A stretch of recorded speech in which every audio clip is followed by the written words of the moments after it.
अभी हम प्रूफ करने जा रहे हैं डिस्ट्रीब्यूटिव प्रॉपर्टी ऑफ इंटरसेक्शन और यूनियन।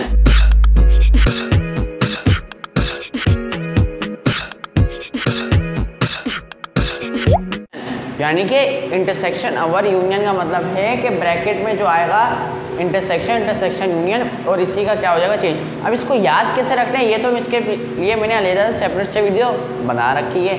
अच्छा देखें, मैंने ABC पहले से बना लिए वेन डायग्राम, ताकि टाइम बच जाए, सर्कल भी बना के ग्रुप्स को नाम भी दे दिए।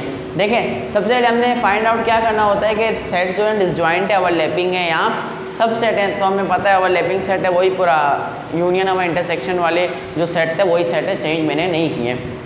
डिसजॉइंट सेट है। अब क्या करना है, दूसरा काम प्लेस द एलिमेंट को प्लेस करना है, जैसे हमने लास्ट टाइम किया था। देखें जो तीनों के अंदर आता है उस बीच वाले पार्ट में जो कॉमन है तीनों में देखें क्या कॉमन है, तो 3 तीनों में आ रहा है, तो 3 का आ जाएगा इस बीच वाले पार्ट में, ठीक है।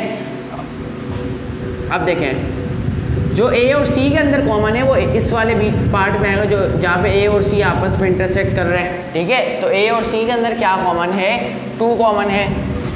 अच्छा फिर जो B और C में कॉमन है वो इस वाले भी पार्ट में आ जाएगा, तो B और C में हमारे पास क्या कॉमन है, 4 कॉमन है, क्योंकि देखिए 3 तो आ गई है।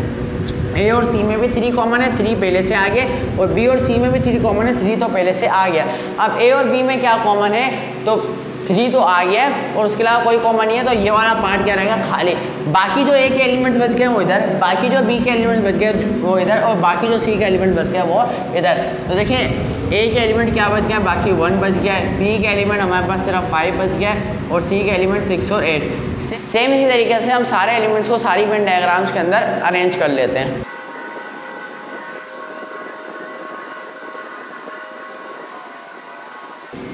ओके स्टूडेंट्स, मैंने अब सारे एलिमेंट्स को अरेंज कर लिया। अब जैसे हमने काम करना था, मैंने आपको बताया था सबसे पहले हमने क्या निकाले, लेफ्ट हैंड साइड में देखें ब्रैकेट आया, ब्रैकेट यानी कि लेडीज़ है, लेडीज़ फर्स्ट, ब्रैकेट को फर्स्ट पहले यानी कि ब्रैकेट को पहले सॉल्व। सबसे पहले हमने किसको सॉल्व करना है, B यूनियन C, क्योंकि वो किसमें ब्रैकेट में। फिर जो उसका जो आंसर है ना उसका हमने A के साथ क्या निकालना है, इंटरसेक्शन। अब B यूनियन C को सॉल्व करना है, तो इधर हम B यूनियन C को सॉल्व कर रहे हैं। तो B यूनियन C को मैंने आपको सॉल्व करने का तरीका बताया है। जब भी आपको वेन डायग्राम चाहिए हो तो आपने क्या कर लेना है, एक रफ में आपने क्या कर लेना है, निकाल लेना है। अब देखें B यूनियन C क्या आ रहा है, B और यूनियन C यानी कि सारे एलिमेंट्स को क्या करना है, तरतीब से लिख देना है हमने। देखें सबसे पहले आ जाएगा 2, फिर 3, फिर 4 है, फिर 5 है, और फिर 6 और 8। हमने इस तरह से यूनियन निकाल लिया है। अब देखें B यूनियन C में जो आंसर आया उसके एलिमेंट जिस पार्ट में उस पार्ट को हमने क्या कर देना है, कलर। तो देखें 2 कहाँ पर है, इस वाले पार्ट को कलर कर दिया, 3 इधर है, 4 इधर है, इस वाले पार्ट को 5 और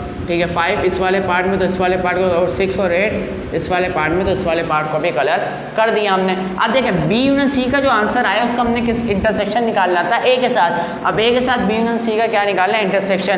तो रफ में निकाल लेते, सबसे पहले A का सेट लिखें 1 2 और 3, उसके बाद इंटरसेक्शन, और B यूनियन C का जो हमारे पास आंसर आया था वो ये था, उसको हम ऊपर से देखकर नीचे लिख लेते हैं। क्या है, 2 3 4 5 6 और 8, 2 3 4 5 6 और 8। अब इंटरसेक्शन है ना, तो दोनों में जो कॉमन होते हैं वो लिखते हैं। देखिए दोनों में क्या कॉमन है, इधर 2 आ रहा है, इधर भी 2 आ रहा है, इधर 3 आ रहा है, इधर भी 3 आ रहा है, बाकी कुछ भी कॉमन नहीं है। तो हमारा फाइनल आंसर क्या हुआ, 2 और 3। अब देखें 2 और 3 इस बार इधर कहाँ पर है, किस पार्ट में, उसको आपने क्या करते हैं, कलर। तो 2 और 3 देखें, तो ये हमारे पास कलर्ड पार्ट आ गए। अगर राइट हैंड साइड को भी हमने सॉल्व किया और यही कलर्ड पार्ट हमारे पास आ गए, तो इसका मतलब क्या है, डिस्ट्रीब्यूटिव प्रॉपर्टी ऑफ इंटरसेक्शन और यूनियन क्या हो जाएगी, प्रूव हो जाएगी। अब देखें राइट हैंड साइड पे B इंटरसेक्शन C होल, फिर union B A intersection C, यानी कि पहले ब्रैकेट को सॉल्व करना है, ब्रैकेट लेडीज है, ladies first, bracket first. A intersection B निकालेंगे सबसे पहले क्योंकि ब्रैकेट में, और A इंटरसेक्शन C निकालेंगे क्योंकि वो भी क्या है, ब्रैकेट के अंदर। फिर दोनों का जो आंसर आएगा उसका हमने यूनियन ले लेना है इधर, ठीक है। तो अगर यही वाले पार्ट कलर्ड हुए तो इसका हमारा आंसर क्या हो जाएगा, प्रूव हो जाएगा, ठीक है। अब हमने क्या निकालना है, A intersection B। A intersection B, तो यानी कि A और B के अंदर क्या कॉमन है, तो मेरे ख्याल में सिर्फ 3 कॉमन है, तो क्या आ जाएगा 3। अब देखें 3 कहाँ पे आ रहा है, उस पार्ट को हमने क्या कर देना है, कलर। तो हमारे पास A इंटरसेक्शन B तो निकल गया। अब हमने क्या निकालना है, A intersection C। A intersection C में देखें क्या कॉमन है, 2 और 3 दोनों कॉमन है, तो हमारे पास क्या आंसर आ गया, 2 और 3। अब 2 और 3 कहाँ पर है, उस पार्ट को हमने क्या कर देना है, कलर कर देना है, ठीक है। ए इंटरसेक्शन बी भी निकल गया और ए इंटरसेक्शन सी भी निकल गया। अब इन दोनों का जो आंसर है उसका हमने क्या लेना है, यूनियन। तो देखिए ए इंटरसेक्शन बी का हमारे पास आंसर आया था 2 और इनका यूनियन लेना है ए इंटरसेक्शन सी के आंसर आने के 2 और 3 के साथ। अब देखें दोनों का यूनियन लेंगे तो आंसर क्या आ जाएगा 2 और 3। तो 2 और 3 कहाँ पर है, उस पार्ट को हमने क्या कर देना है, कलर। तो देखें राइट हैंड साइड पे जिस पार्ट में कलर है, लेफ्ट हैंड साइड पे भी उसी पार्ट में कलर है। इसका मतलब डिस्ट्रीब्यूटिव प्रॉपर्टी ऑफ इंटरसेक्शन हमारा यूनियन क्या होगा, प्रूफ। क्योंकि राइट हैंड साइड का जो आंसर है वही हमारे पास लेफ्ट हैंड साइड का आंसर है, तो कोई मुश्किल नहीं है क्योंकि हमारे चैनल पर तो सब बच्चों वाला है। तू समझा? हाँ। नहीं तू समझा नहीं। ओके स्टूडेंट्स, फाइनली तौर पर हम distributive property of union our intersection को प्रूव करने जा रहे हैं, जो कि बिल्कुल भी मुश्किल नहीं है, सब बच्चों वाला है। देखें हमने वही 3 सेट ले लिए हैं डिस्ट्रीब्यूटिव प्रॉपर्टी और एसोसिएटिव प्रॉपर्टी के लिए, जो हमें 3 सेट चाहिए होते हैं हमने 3 सेट ले लिए। कुछ जो सुपर ट्रिक्स के मैंने की पॉइंट लिख दिए ताकि हम इसको देखते हुए हम अपनी डिस्ट्रीब्यूटिव प्रॉपर्टी को प्रूव करेंगे, जैसे हमने कम्यूटेटिव और एसोसिएटिव में किया था। तो देखें हमें 3 सेट दिए हुए ए बी और सी। ए के एलिमेंट 1 2 3, बी के एलिमेंट 3 4 5 एंड सी के एलिमेंट 2 3 4 6 एंड 8। ये हमारे पास डिस्ट्रीब्यूटिव प्रॉपर्टी है। अब डिस्ट्रीब्यूटिव प्रॉपर्टी क्या होती है, इसको याद कैसे रखना है, ये तो मैंने डिस्ट्रीब्यूटिव प्रॉपर्टी एक सेपरेट वीडियो बनाई हुई, आप उधर जाकर देख सकते हैं। मगर हमने जो इस वीडियो में प्रूव करना है डिस्ट्रीब्यूटिव प्रॉपर्टी को, वो करना है वेन डायग्राम के थ्रू। अच्छा बस फ़र्क इतना है, जो हमने पिछली डिस्ट्रीब्यूटिव प्रॉपर्टी प्रूव की थी उसके अंदर हमने वेन डायग्राम के थ्रू डिस्ट्रीब्यूटिव प्रॉपर्टी को प्रूव नहीं किया था। इस वीडियो में हम वेन डायग्राम के थ्रू डिस्ट्रीब्यूटिव प्रॉपर्टी को प्रूव करेंगे। देखें डिस्ट्रीब्यूटिव ये होती है, याद कैसे रखना वो तो मैंने वीडियो में बता दिया है, और होती क्या है सब मैंने वीडियो में बताया है। इंशाल्लाह लिंक भी डिस्क्रिप्शन में होगा, आप जाकर उसको वीडियो को वॉच कर लीजिएगा। अच्छा देखें अगर मैं समरी दूँ इसकी कि भाई हमने वही लेफ्ट हैंड साइड के आंसर को राइट हैंड साइड के आंसर के बराबर लाना है, तो हमने सबसे पहले लेफ्ट हैंड साइड ले लिए, यानी कि हमको इसको प्रूव करना है। अब देखें इसके अंदर भी सबसे पहले ब्रैकेट में क्या है, बी इंटरसेक्शन सी। ब्रैकेट में क्या है, बी इंटरसेक्शन सी, यानी कि हमने सबसे पहले ब्रैकेट को सॉल्व करना था, क्योंकि ब्रैकेट क्या है, ऑब्वियसली लेडीज है, यानी कि लेडीज फर्स्ट ब्रैकेट फर्स्ट। तो हमने सबसे पहले क्या किसको सॉल्व करना है, ब्रैकेट को। तो सबसे पहले हमने क्या मालूम करना है, बी इंटरसेक्शन सी। अब देखें अब की पॉइंट क्या है वेन डायग्राम के थ्रू सॉल्व करने के, find sets are disjoint overlapping और सबसेट। सबसे पहले आपने ये मालूम करना है जो सेट है वो डिसजॉइंट है, ओवरलैपिंग है या सबसेट है। तो देखें ये तीनों सेट हैं, ओवरलैपिंग सेट है, मैंने पहले भी बताया था 90% जो हमें सेट दिए जाते हैं ओवरलैपिंग सेट ही होते हैं, ठीक है। तो ओवरलैपिंग सेट भी क्या होता है उसके लिए भी सेपरेट वीडियो बनाई गई है। ओवरलैपिंग सेट है पहला की पॉइंट। दूसरा है प्लेस द एलिमेंट, एलिमेंट को क्या करना है, प्लेस करना है। कैसे करना है, देखें जो तीनों के अंदर कॉमन है ना वो इस बीच वाले पार्ट में आ जाएगा। जो तीनों सेट के अंदर कॉमन एलिमेंट है वो कहाँ आ जाएगा, इस बीच वाले पार्ट में, क्योंकि देखें तीनों सर्कल यहाँ पर हैं, ठीक है, इस वाले पार्ट के अंदर। तो जो तीनों के अंदर कॉमन है वो इधर आ जाएगा। तो देखें तीनों के अंदर क्या एलिमेंट है, 3 इसमें भी, 3 इसमें भी और 3 इसमें भी है। तो 3 कहाँ पे आ जाएगा, ये बीच वाले पार्ट में। अब देखें सॉरी पहले मैं इसको नाम दे देता हूँ ए बी सी, ठीक है, मैं नाम दे देता हूँ, ये ए है हमारे पास, ये बी सेट है और ये सी। इसी तरह ए है, बी है और सी सेट मैंने नाम दे दिए। अब देखें तीनों सेट के मैंने ए बी सी नाम दे दिए। अब हमने क्या करना है, एलिमेंट को प्लेस करना है। अब देखें जो ए और सी में कॉमन है वो देखें ए और सी सर्कल कहाँ पे आ रहे हैं, इंटरसेक्ट कहाँ पे कर रहे हैं, इस वाले पार्ट में। तो जो ए और सी में कॉमन एलिमेंट है वो इस साइड इस वाले पार्ट में आएंगे। तो देखिए ए और सी में कॉमन क्या है, 2 कॉमन है। ए और सी में क्या कॉमन है, 2, तो 2 इधर आ जाएगा। अब देखें ए और बी के अंदर क्या कॉमन है, ए और बी के अंदर 3 कॉमन, और 3 तो कॉमन है वो तो हमने लिख दिया, और ए और बी के अंदर कुछ कॉमन नहीं है, तो ये वाला पार्ट क्या होगा, खाली रहेगा। अब देखें बी और सी के अंदर क्या कॉमन है, बी और सी के अंदर हमारे पास 4 कॉमन है, तो 4 हम कहाँ लिख देंगे, इधर लिख देंगे। अब देखें बाकी जो ए के एलिमेंट्स बच गए वो हम लिख देंगे, 2 तो आ गया, 3 भी आ गया, अब क्या बच गया सिर्फ 1, तो 1 इधर लिख देंगे। बी में जो बाकी एलिमेंट बचे, बी में 3 भी आ गया, 4 भी आ गया, बाकी एलिमेंट बच गया 5। और सी में देखें 6 भी 2 भी आ गया है, 3 भी आ गया और 4 भी आ गया, सिर्फ क्या बच गया 6 और 8 बच गया हमारे पास। तो ये हमने इस तरह से एलिमेंट को क्या करना है, प्लेस। सेम काम हमने हर जगह करना है, एलिमेंट को प्लेस करना सेम तरीके से हर जगह फिल होगा।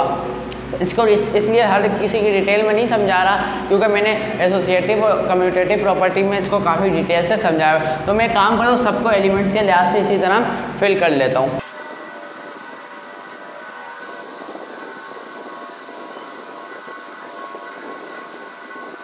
ओके स्टूडेंट्स, मैंने सारे एलिमेंट्स को फिल कर लिया, सेम तरीके से फिल होंगे क्योंकि मैंने इसको डिटेल में पेज कम्यूटेटिव और एसोसिएटिव प्रॉपर्टी में समझाया हुआ है। तो वैसे भी डिस्ट्रीब्यूटिव प्रॉपर्टी थोड़ी लंबी होती है तो उसके लिए हमें काफ़ी टाइम लग जाता है। अब देखें, हमने सबसे पहले क्या मालूम करा था, बी इंटरसेक्शन सी।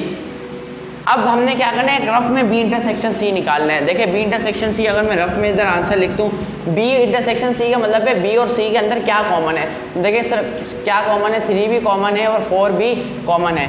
तो आंसर क्या है, 3 और 4। हमारे पास आंसर क्या है, 3 और 4। अब देखें जिस पार्ट में 3 और 4 लिखा आ रहा है ना, हमने उस पार्ट को कलर कर देना। देखें ये पार्ट में 3 4 है और इसमें 3 इसमें 4 है। इसको हमने क्या कर देना है, हल्का सा शेडिंग में कलर कर देना है। कलर कर दिया, ठीक है।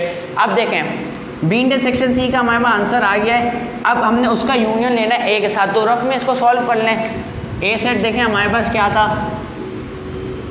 1 2 और 3, उसका हमने यूनियन लेना है बी इंटरसेक्शन सी का। जो हमारे पास आंसर आया क्या है, 3 और 4। इसके साथ हमने इसका क्या लेना है, यूनियन। अब यूनियन में क्या करते हैं, तरतीब से लिखते हैं। तो इसका आंसर क्या जाएगा, 1 2 3 एंड 4। तो देखिए जहाँ अब तीसरा पॉइंट हमारे पास क्या था, कलर द आंसर पार्ट, यानी कि जो आंसर वाला हिस्सा उसको हमें कलर करना है, सेम जैसे हमने इसके किया था।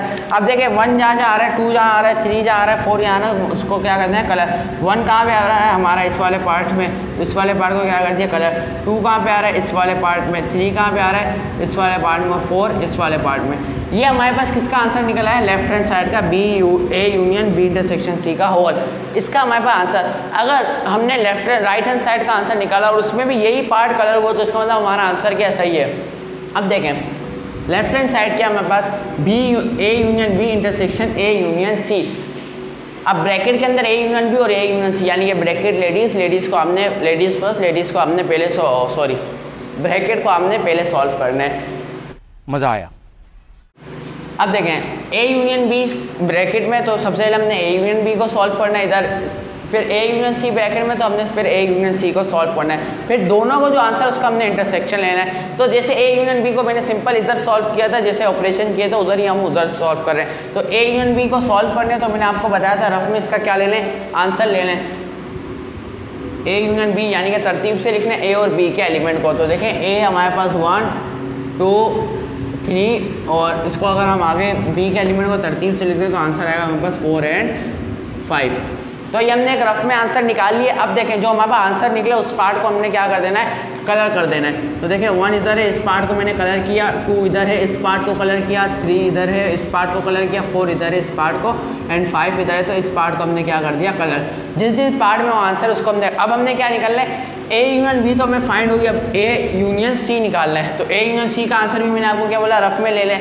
तो ए यूनियन सी निकालें तो देखें 1 2 3 तरतीब से पहले आ जाएगा, उसके बाद सी के एलिमेंट है 1 2 3 तो आ गया, 4 6 और 8 आ जाएंगे। इसके बाद कैसे यूनियन लेते हैं ये अलग से सेपरेट वीडियो चैनल पे अपलोड है, आप जाकर देख सकते हैं। अब देखें ए यूनियन सी निकालना है, यानी कि हमने निकाल लिया रफ में। अब जो जो पार्ट्स में आ रहा है उसको हमने क्या कर देना है, कलर कर देना है। तो देखें कलर करते हैं। 1 कहाँ आ रहा है, इस वाले पार्ट में, 2 इस वाले पार्ट में, 3 इस वाले पार्ट में, 4 इस वाले पार्ट में, अच्छा 6 आ रहा है, 6 और 8 आ रहा है। तो ये हमारे पार्ट क्या होगा, कलर होगा।